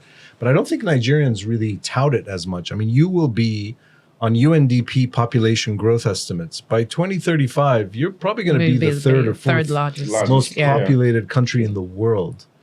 For your leading banks to be trading at where they are, their valuations, basically says that the world doesn't think anything will happen in the next 20 years in Nigeria. And I think that really discounts your true potential. And even fundamentally looking at the stock market as a whole compared to other African markets on the frontier, we're cheaper. So PERP, NGXP is like 3 times, Kenya is 6, Frontier is maybe 10, generally EM is 15, and developed markets 25, 26, 27 plus. So we are extremely cheap compared to the rest of the world. Guys, so is this a challenge of government, or is it a challenge of the private sector itself? So are investor relations people not doing enough pitching their companies? Are they not? Because I've always said that until when we see CEOs start to have their bonuses or their salaries tied to the performance of their share prices, then they're not going to take this thing seriously, because I don't think that they are serious about valuation. I come across these guys even on earnings calls, and sometimes valuation is typically not something that is a big deal. But I mean, if you listen to investor calls outside Nigeria, I can't wait to hear views. I know why I'm saying that, because I've been in a position where you know, I get what you say. I think if you look at the banks, with the exception of, I don't want to start calling out names. You're very familiar. You do your, banks do these road shows with you all the time. I think with the exception of one or two, it's just not considered a priority. And there's a certain leaning, especially in the more structured organizations, in the sense that the numbers will speak for themselves. Exactly. So there's that kind of idea that the numbers will speak for themselves. So we don't need to sell over and above what the actual fundamentals are showing about the business. That's why you get a lot of that seeming complacency about selling the story. I think having been in an IR position. So I'll add a little nuance, but don't get mad at me. Sure. This is purely from a foreigner kind of reflecting. I think you guys have quite a bit of national pride. And I think you have this attitude that you don't need to prove anything to anyone. So the Kenyan top corporates visit us in New York 4 times a year. Wow. CEO and CFO show up. This is what I've been saying. They give us their story. But this is what I've been saying. They pound the table. They give us transparency. I'm so passionate about this one. One of the reasons I left my IR role in the banking sector was because investor relations in Nigerian financial services is very much transactions driven. And so if you don't have a liquidity event, you're not going to the bond markets, you're not doing a recapitalization, you're not doing an offer. You're not busy. You're not bothered. The perception is, why do we need investor relations? No, but actually, if you want to do true IR, it's really about financial storytelling and communications. Whether you're doing a deal or not, you're speaking to investors, you're going on non-deal roadshows, you're having those conversations. And I think that's part of what needs to translate to the sovereign level as well. I think CBN has tried to do a bit of that, and maybe Ministry of Finance Incorporated. But I think that's part of the challenge we're facing. Governor Cardoso came to New York. He does a lot of talk roadshows to investors. He's a great communicator. Yeah. But the corporates, I'll be honest with you, I don't think the private sector is doing enough. Yeah. And it's a bit of a shell shock, right? I mean, you've had a really tough 10 years. Yeah. I can understand why. Yeah, people are sort of just recovering and trying to, But all right, guys, let's move into the growth story. I know we touched on it earlier as we get towards the end of the show. So GDP numbers were out a few weeks ago. I think we talked about it on the show, but we have Rolake and Ahmad here, so just like to get your views. Juxtapose that with Ghana. I think Ghana's GDP numbers were out. Q3 numbers were out. 5.5. Inflation is like 6% in Ghana. That's the one. So I'm just wondering, like, when you look at Ghana and Nigeria, these numbers, do they kind of like sway you to Ghana compared to Nigeria? Or like, is the Nigerian story just different? Do these macros really matter? We don't really look at short-term growth. And we don't really have much, we don't put much weight in GDP numbers in particular because because 80 to 90% of Nigeria's real economy is informal and it's not being reflected. So you're kind of looking at something through a very small prism. So and quarter year-over-year growth on a quarter basis doesn't make any sense. More importantly, where can Nigeria grow sustainably over the next 10 years relative to a Ghana or a Kenya or others? And there, if you really start to kind of model Nigeria out, particularly in a positive sloping reform paradigm, this is one of the few countries I think in the world that can grow sustainably above 7-8% if they get all the reforms right. I mean, you drive around Lagos and you see where all the low-hanging fruit is. One of the Nobel laureates that wrote Why Nations Fail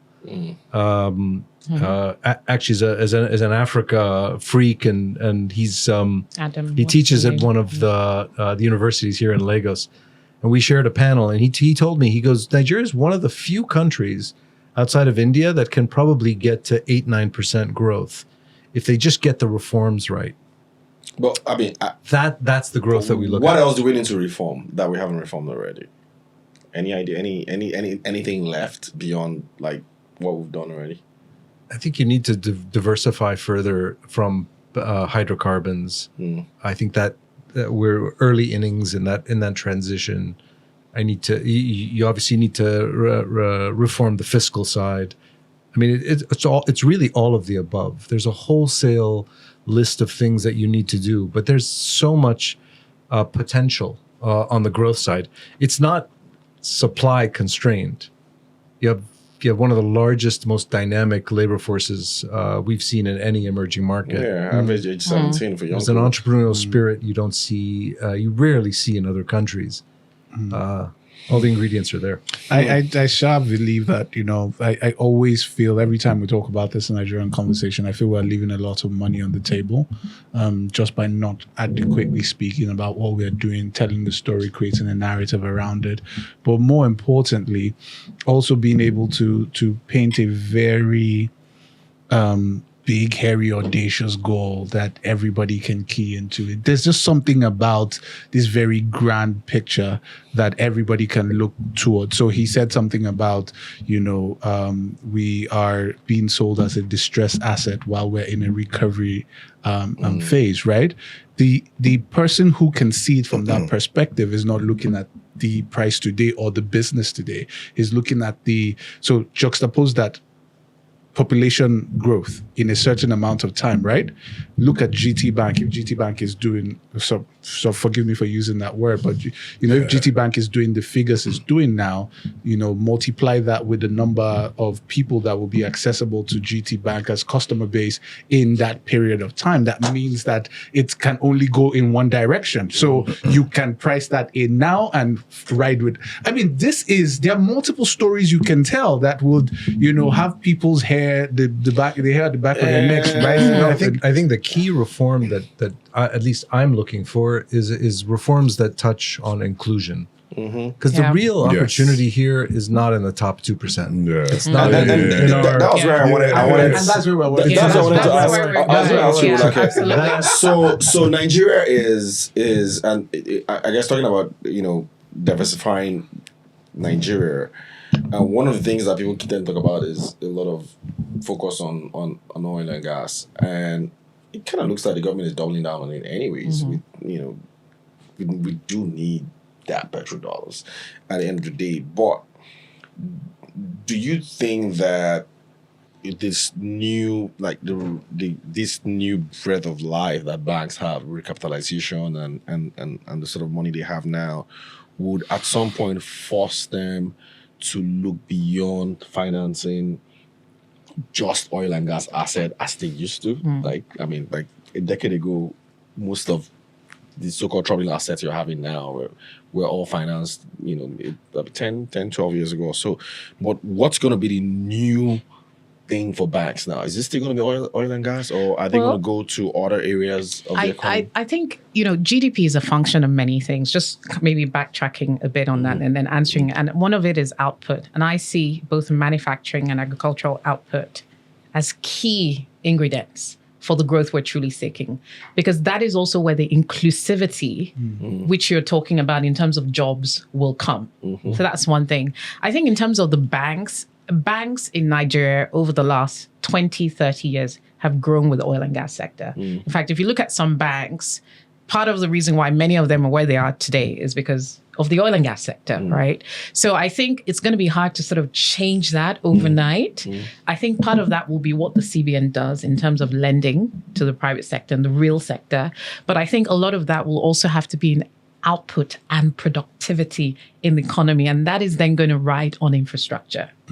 That's a singular piece that we're still missing, because that's like the multiplier effect that kind of gets everything else working at the level it needs to. And if you look at the businesses that are going to receive credit, if your credit trajectory is getting better and you're getting more money, but you're still spending 40% of your monthly OPEX on overheads, of which power still constitutes a significant portion, then the growth you actually really need is still going to be constrained. Now, if we're able to free that up and then do it at mass and at scale, we then increase our manufacturing output. Can we do things at scale, though? Yeah, but just we do quick, things at scale? I'm sorry, I'm huge on manufacturing, as you know, so I have to support you on manufacturing. I think if you're talking about reforms, I don't know what needs to be done.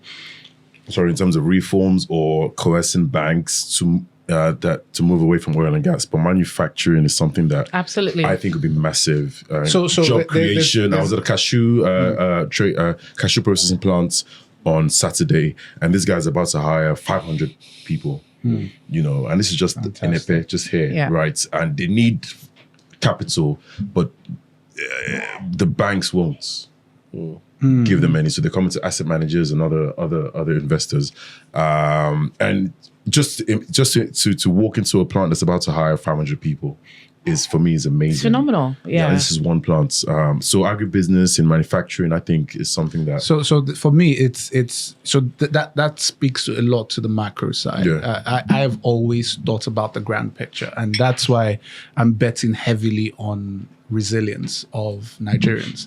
So basically, what we do at our company is basically provide health insurance and pensions for every Nigerian, especially people in the informal sector.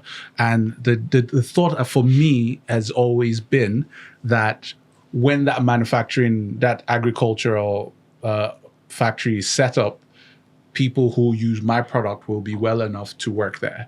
You know, when there's a power plant set up, people who use my product. So my thought has always been, I know all these things are going to be fixed. Somebody needs to fix the pipeline of people who are going to be coming into this organization. So the thought has always been looking at that grand picture. Now, I'm not in the government, so I can't be telling the story, right? But these are the kind of stories that everybody needs to be telling. The thing that excites me, especially about MoneyPoint, is that MoneyPoint went from a company that was doing very well to a company that was phenomenal in probably Nigeria, one of Nigeria's worst periods. The dollar went from about 500 plus to 2,000 naira to a dollar. And that was when MoneyPoint went boom. And ask how that happened on the back of the people I serve. The massive informal economy who must transact on a day-to-day basis. So if you are building the top rung of the ladder and you're not building the bottom, you're going to have a mismatch at some point. So there needs to be people investing in agriculture, manufacturing, but there also needs to be people at the bottom ensuring that labor force keeps churning out on a consistent basis to meet that labor force. And we shouldn't forget some of the other factors, because I think that is the inclusion piece is actually key for stability. Social stability. Exactly. And we shouldn't miss that point. And even though I think the Nigerian economy there's a huge convergence, like we're in the middle of this sort of massive geopolitical crisis, but we're still able to get over subscriptions on a bond issue. So there's a certain dichotomy in the Nigerian economy, but I think that will only take us so far. So the part about financial inclusion at the bottom of the pyramid and welfare and all of that, that conversation needs to become core and center stage. Right? Once we've established this period of macroeconomic stability, because that's ultimately what will then potentially undermine our ability to scale growth. But isn't that where consumer credit comes in, which is what we've talked about? So a lot of the foundations of consumer credit in Nigeria is already happening. You have the credit guarantee company, you have NEL Fund, you have all those institutions already been set up to essentially ensure that credit starts to flow. So and it appears the strategy is to also avoid, to maybe like sidetrack banks. So the government also feels that you don't need banks to fund the development. Maybe not development, maybe the retail end of consumer credit, which of course also drives demand at the manufacturing level. But you guys talked about infrastructure, and that got me quite interested as well. So do we need more infrastructure-led bonds or infrastructure-led, capital raising efforts? Maybe do we have are you gonna if you for example now there's a bond set up to, I guess, build roads across Nigeria or access to manufacturing hubs in the country. This is the kind of products that you probably want to invest in. Yeah, definitely. Ethiopia did it this year. The Renaissance, a diaspora, almost completely financed by. It was a diaspora model, right? Yeah. So I think that's kind of what we need. Yeah. And so you can't say there's no capital. Yeah. There is capital. There's There's a structure in the vehicle. A lot of the Kenyan locals. So Kenyans have 3 or so forms of local bonds. There's the treasury, there's a regular local bond, and there's the infrastructure bond. Right. And then they constantly issue infrastructure bonds. And this is where a lot of foreign portfolios investors actually prefer to buy local infrastructure bonds than regular local bonds because of tax incentives. So if we adopt that structure of issuing infrastructure bonds. Yeah. But I guess the challenge then is that, bond issuers will tell you, or bond buyers will tell you, well, we still need structure. So we can't invest in this industry or in this asset because there's no clear path to how we recover our money. So it still comes back to government again. Yeah, but I think the government also needs to think more creatively around the capital and infrastructure angle. I mean, Kenya is sort of being forced into a bit of a corner. Apart from these infrastructure bonds, Kenya also did this sale. The asset-backed. The Safaricom. Okay. Yeah, so they're selling their stake in Safaricom to raise about $1.6 billion. But that's because they've had these fiscal issues. But I guess the point is there's always a way to find money domestically for infrastructure if you can actually structure and think creatively around. I'm a bit libertarian when it comes to this. Just the government just needs to get out of the way. Let the private markets really trying to drive how capital is allocated and price it. And you actually have very sophisticated mechanisms here in Nigeria to price capital. When the government gets involved and it anchors investments, it distorts that cost of capital. In my humble opinion. So the bonds that back whether it's in the power sector or in roads or in other infrastructure areas that where there's real private capital that invests in these bonds. Is I think the answer to the problem. Yep. All right. I guess maybe you guys are more optimistic than I am with things like this because I just kind of feel like there's still a lot of issues. For example, pension funds in Nigeria will prefer to invest in FGN bonds. Yeah, but that needs to change now. But if you speak to them, they'll tell you, well, okay, so you want to invest in an infrastructure project, private sector-led infrastructure project that would maybe, connect 3 states in the Southwest. And they're like, well, we're not sure. How are you sure that if you put your money in here, the citizens are not going to wake up and say, why do I have to pay toll? But the thing is, that's a legitimate question, though. It happens. That's my point. No, so you should answer that question. You can't have private sector-led investments in rail, and we know that rail infrastructure is very critical to the economic growth, anyways.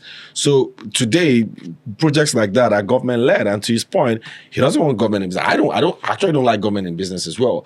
But how do you engineer a private sector-led development? Structure. I think it's what really kind of about structure? That's the thing. So let me even use a pension fund example. So you want pension funds to go and invest in these alternative asset classes, infrastructure, and all of that. It's really understanding how they think, the risk appetite. So if you take the example of, say, how pension funds invest in these debt instruments, short-term debt, they're hung up about regular distributions where they can actually see the flow of capital on a regular basis. So you could actually structure solutions that meet that criteria. The problem we have with pension funds is actually the regulation surrounding them. I think fundamentally, if you speak to some of these PFAs, there is a desire and interest to do so, right? Where you can actually structure an opportunity for them that works. And you can do it in almost any asset class. And we're seeing recently, I think there was a move to actually increase their limits. They passed an amendment to one of the regulations recently that allows them to actually go into all these other types of assets. So I think it's really how you put those structures up and how you de-risk the opportunity for pension funds. I think that's an opportunity we obviously need to mine. But I do agree that private sector needs to lead, but government obviously has to create the environment. So the government cannot completely skirt out of the way. The most right? exciting infrastructure investment I've seen in years in Nigeria is Dangote Refinery. Private sector led with government collaboration, but insanely effective at addressing a chronic infrastructure deficit in a relatively short period of time. Yeah. If you can replicate that in power and replicate that in But I mean, that's taken like 10 transportation, years, hasn't it? Yeah. That took 10 years. Do we have that time? Well, it where we did start. going? It Where did are we start going? at some point. I mean, like, We're gonna die. I mean, don't we need growth? Don't we need growth within like a Maybe year it's or time two for or him something? to reap the benefits. That's it. 10 years I mean, is so- nothing. Plus, If we don't start now, 10 years is some nothing. people 10 would years will argue come that anyway. Plant the tree, what do refinery you is guys a say? bit of The an tree, the best anomaly, time to though. plant the trees today. 10 years is going to come. All right, guys, we gotta Why move did you into buy, start sell, and you buy, don't start? buy, sell, or hold. Buy, sell, or hold, basically. Ahmad, is where we ask questions, and buy means you support it, sell means you don't, and hold means you're neutral. Right. So, and Tunji has created some things, but ignore it. Tunji comes up with things like buy, sellish, Holdish, sellish, buy. hold. Those things are just ridiculous. I don't know what It'll it make means. sense. It'll make sense once I say it. I don't know what it means, but I mean, so the first thing is what we talked about earlier on, which is Netflix. Buy, sell, or hold. Let me start with Tunji so that at least you get the flow. Buy, sell, or hold. Buy, sell, or hold. Paramount will actually win this bid. Get Netflix out of the way.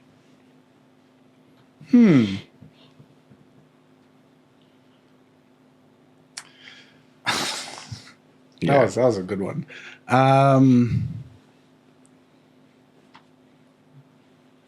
Buyish hold. You get it. So I'm almost there in agreeing, but there's still like One or two things that need to... that just makes me like, so I'm buyish hold. Yeah. So Just ridiculous. Okay. okay. Don't go Tunji's way.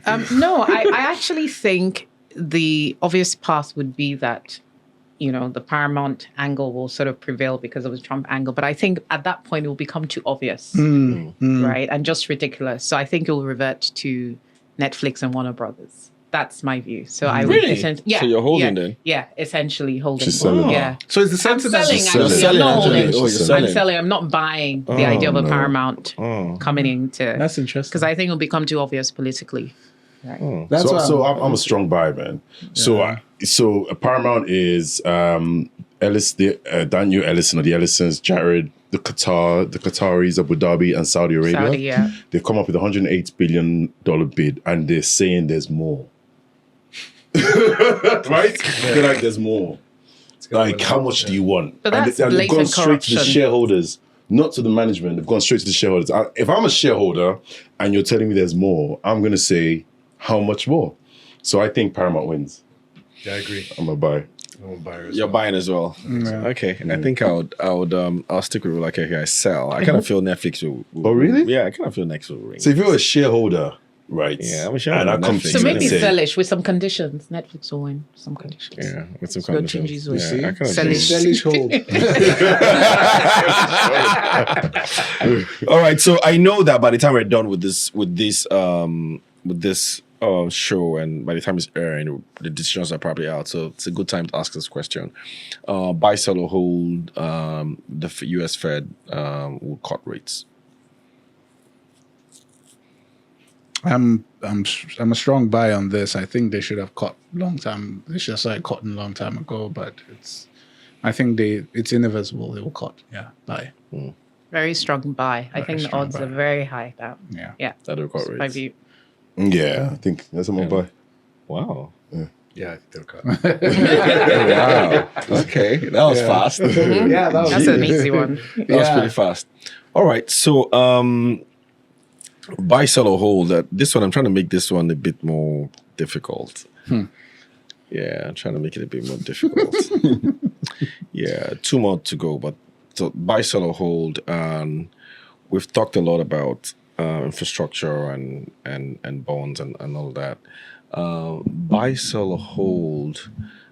This latest power sector bond, this bond that you're selling, would see the very first default in default. Yeah. It's just so Hey, pessimistic. you're really bearish. Yeah, very. Pessimistic. So buy, sell, you don't have to. Wow. Buy, sell, or hold. Wow. But it does make some sense in the fact that if you look at it holistically, there is a chance it could get there. It's government Given backed. If they precedents. default, that means the government Exactly. is seen as Nigeria. The government is defaulting on backstopping sovereign it. bond. It's sovereign backed. Yeah. It's a sovereign bond. Ghana, ain't it? No, but Yeah, Ghana, but Ghana that's did different. not default on the power bond on the ESTA. So It was on their actual sovereign so debt. we're saying that the only You're reason saying it won't- Nigeria defaults No, now, you're saying Nigeria the only defaults. reason it won't default is that Nigeria is backing. Yeah, so it's Yeah, essentially no, saying if the they chances of a default sovereign And the default. underlying asset itself is going to fail. Yeah, if the default Nigeria, you're saying Okay, it messes well, up. that It messes up our changes how credit you look rating. at it. Yeah. So the Yeah. underlying asset, The underlying fails. Is there asset a itself. backstop to Exactly. it? Right? So you're saying that the underlying asset could fail. So but I'm Nigeria will pricing this cover as a it. Nigerian government bond plus. I said it was gonna be It's digital. Nigerian government Right. It could exposure. have been bananas for all you care, but as long as it's in Nigeria, is that what you're saying? That's what he's saying. Or should I twist it? Buy, sell, or hold. Nigerian government backstops it. You want that? I don't even think they were allowed it to get there. I don't even think if So even if so they, sell if you're not buying. That's it. Buy, sell, or hold. So, Up to you, up to on you. that side, I'm sellish hold. No. I'm sellish hold. I have a bit of pessimism, but I'm still neutral on that fact because I believe. How does it just say your hold? Yeah. You have pessimism for your issues. Yeah. And you're being optimistic at the same time. It's just wild. I'm not optimistic at all. I'm sellish hold, but it's because I believe the underlying asset could fail. But the only reason why it won't fail is what you've said. The sovereign banks. Yeah, the government will step in to save Yeah. it. But everything around it says it could fail. Really? So Especially you think with this structure it has today, after everything Rolake spoke about, especially with the transmission conversation, I remember vividly when the sale of the Gencos and the Discos were being Not done. even that. Even when the CBN The intervened. intervention, You Yeah. know, the conversation was still about transmission. This transmission is a problem, but you know, if you don't fix that, you still continue to carry the legacy issues. So yeah, sellish hold. Okay. I mean, after Rolake said, it's not silly for me to now say buy. But no, buy on the basis that I think the government will prevent it from failing. The government will step in. So that's a sell intervene. then. so. Well, So what's your no, question? no, That's a sell. no, So no, the way I confusing. framed it was that it would default. Buy, sell, or hold. So if you So buy, buy, that means you believe it will default. So you'll sell. No. I don't see it as that. I see it as one and the same. So it's still a buy for me. Also because I have to take an optimistic view, right? So I will definitely buy. Meaning that It won't default. it won't default. Yeah. I don't think it will. Okay, so that's sell on the question. Okay, That's so a the question sell, is yeah. okay. The question is that it will default. Oh, Yeah, the person okay. is Yeah, it default, will then default. sell. Yeah, Then sell. No, yeah. no, sell. Sell. I don't think they in fact they will not allow this thing to default. It's a bad look. It's a terrible look. It's a terrible sends a terrible message. The Does fact it though? That, yeah, 100%. Yes, it does.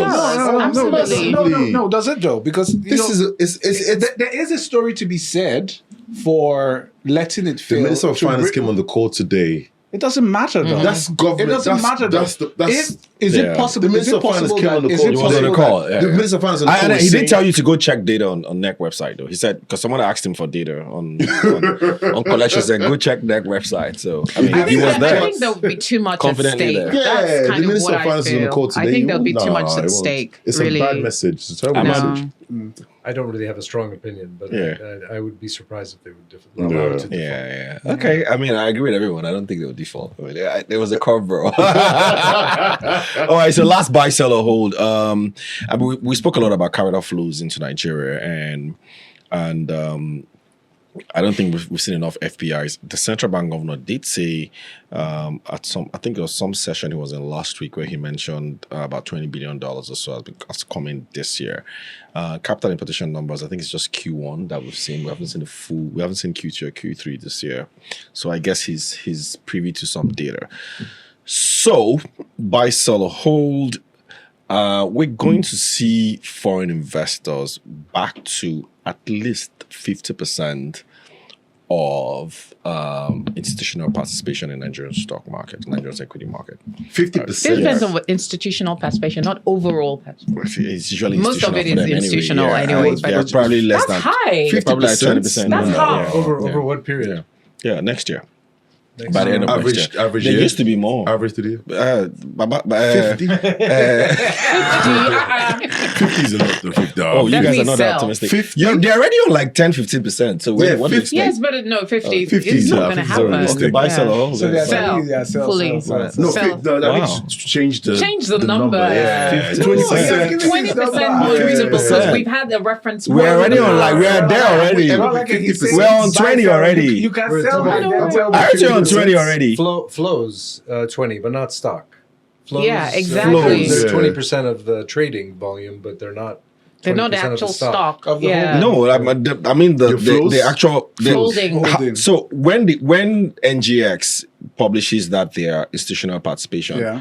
of its flows, daily so they have this data where they publish where they tell you how much inflows and outflows, the transaction flows. That's what I'm talking about. Okay. The transaction flow itself. Flow. That's what I'm talking Okay, about. flow. Yeah, not the actual FBI. What is the Yeah. time period at a given point in time? Next or year. Average. Next year. Yeah. Average. Average. Yeah, you need a 60% day. You need a... Yeah. Exactly. They're already on To 20%. get to a 50% No, average. you can't. Oh, so No, you guys I are all don't- I selling. still Wow. don't This, think- No, Sell. I think you could see a 50% Average for the year? exactly. Yeah, I think so. Okay, Yeah. for flows. flows. For flows, that's what I'm talking about. Okay. Flows. Yeah, it's flows I'm talking I about. don't think know. that's reasonable, actually. Because we're already on like So 20% buy. already. Flows, Buy. yes. Flows, Nice. yes. Flows. Buy. But there's one thing actually, there's an update. So, the last time I was on the show and we did that whole Gen Z thing, and I said, I don't care if people have a job or whatever. I think I told you I got a flood of CVs out of this podcast. And honestly, I got young people who were just really glad that they found a millennial, an older millennial who was like, yeah, you can come work for me and still have your job elsewhere. And I got sent CVs. And there's somebody on my team now who I've hired as a result of watching the show. wow. And her Wow. so shout out to Mijay.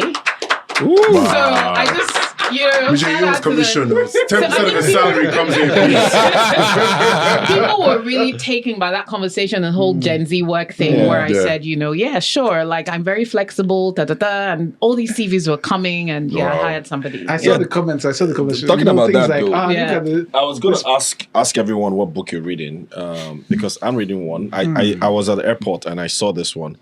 It's kind of interesting though. It's Oceanic Odyssey from Oh, wow. Cecilia Ebru. Yeah, so started reading it. I mean, Oceanic Bank was one of the major banks in Nigeria at some point, and for all of you who remember, the bank collapsed and taken over by EcoBank at some point. Yeah, so interesting to read her story. And so that's what I'm reading now. Just curious. Okay, Yeah. what are you reading? Well, I said it earlier. So I'm reading Steve Schwartzman's What It Takes, Lessons in the Pursuit of Who's Steve Excellence. Steve Schwartzman is the founder of Blackstone, one of the world's biggest alternative asset manager. And it was recommended to me by a mentor who is trying to sort of build a platform that's similar. And I think in this entrepreneurial phase, it's really been so inspiring because how he started was like even worse than where I am now. So I'm like, if he can do it, I can definitely get there. So really great entrepreneurial lessons, personal lessons. All right. I don't know any book you're reading or you've read that you want to recommend. So I'm reading. I'm rereading one of my favorite books, Daniel Kahneman's Thinking Fast and Slow. Yeah, that's an amazing book, though. I love that My book, man. God, one of the So best last time books I read I've that was read. 2022. I picked it up again in November because Sam inspired me because he said any new member of his team has to read that book. And because I'm building a team, I decided to read it again, and I also got a copy for a new member of my team. Yeah. Because it really helps with biases and helps with understanding why you make the decisions you make, which I think will help. It's an helps amazing you make book. helps you I think become the a guy's better dead decision now, maker. though. Is Kahneman dead? I don't know. Can't remember. God forgive me if he's not, but I'm not sure. Yeah, so I'm rereading Thinking Fast and Slow. Nobel Prize winner. Ahmad, what are you reading? Or what have you read? Or what do you would recommend? I've been reading actually a lot of geopolitical books. The one I'm rereading now is the Israel Lobby, Okay. Wow. which is Interesting. Very Palestinian, topical. So Oh, Oh. okay. That's a good one. Tunji, what are you reading? So How to make money from pension funds. That's a new PFA. so You should actually read Steve Schwarzman as a new PFA. Yeah, you should. Yeah, so the thing is, we're really thinking about scale. Just reading books that basically really have to do with scale, especially with developing economies and all of that. I have a bunch of them that I've lined up for when I travel, because it's been a very hectic period. I've not really been able to read, so I'm just piling them up, But the focus really is around scale, resilience, developing economies, seeing building the business from the perspective of building the economy as a whole. So I might not be the president, but I'm thinking like the president. You're trying to build Nigeria. So yeah, that's the context of what I'm going to be focusing on. All right. The number of books I'm going to send across your way as well, so that we probably read during a holiday. Yeah. We're interested to know what you guys are reading. On the comment section, tell us what books are you reading, what books do you recommend for us to read as well, and then if we find anyone that's interesting, we'll probably talk about it on the show. Before you guys go, 10 seconds each. 30 December, where are you spending it?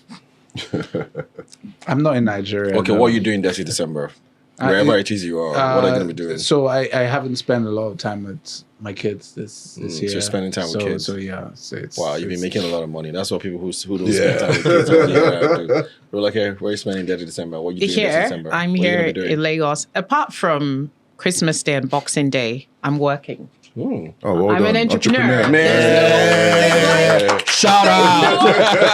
There's no night and day. You're just kind of, yeah. They're just grinding all through. Yeah. Arnold, what are you doing? So I'm here. You haven't been playing golf lately, though. No, I haven't played golf in 3 weeks, And man. then In 3 Tunji weeks. took you to the gym once and then you ran away. I heard that story. Anyway, so I'm here. So I'm in Lagos and I'm in Bonny. So there's a little Oh, you're going to be there's a made a little chief. commemoration. Yeah. So they my people Arnold. decided to give me one Chief Sir. small title. Oh, So really? and my son's flying in. Yeah. So You we're can't just tell gonna us go. the name of the title? Yeah, I Chief, will. sir. I will soon. Okay, I'm not sure. I'm not sure how. I'm So not we sure have how to it remove works. sir. I'm not sure. I'm not sure how it You works. christened him, sir. Yeah, I so know, Yeah, I so know. There's I making think a lot it of started noise. with you because Yeah. maybe the third thing inspired. Yeah. Yeah, so I'm going to be here, Port Harcourt and Bonny. Ahmad, what are you going to be doing in December? Copenhagen, probably just Really? on vacation with my family. Vacation? Oh, wow. Yeah, Interesting. haven't been Fantastic. before. So Oh, lovely. All right. Nice, Thank nice, you so nice. much for being a part of this show. By the way, Drinks and Mike's live session is going to be happening very soon. So if you've been invited, if you're one of the lucky ones that have been invited, do let us know in the comment section. It's going to happen soon. And that will be the last for the year. We're going to take a break and we're going to be back in January. So the next Drinks and Mics you're going to be seeing will be the live session, and because these are busy guys and we do need to take a break. Until we do this again next time, do have a profitable week ahead. Cheers, everyone. Cheers. Cheers. And Merry Christmas. Merry Christmas. Not that I'm drinking any of this, really. I can see it. Cindy was trying to Cheers. get through like it's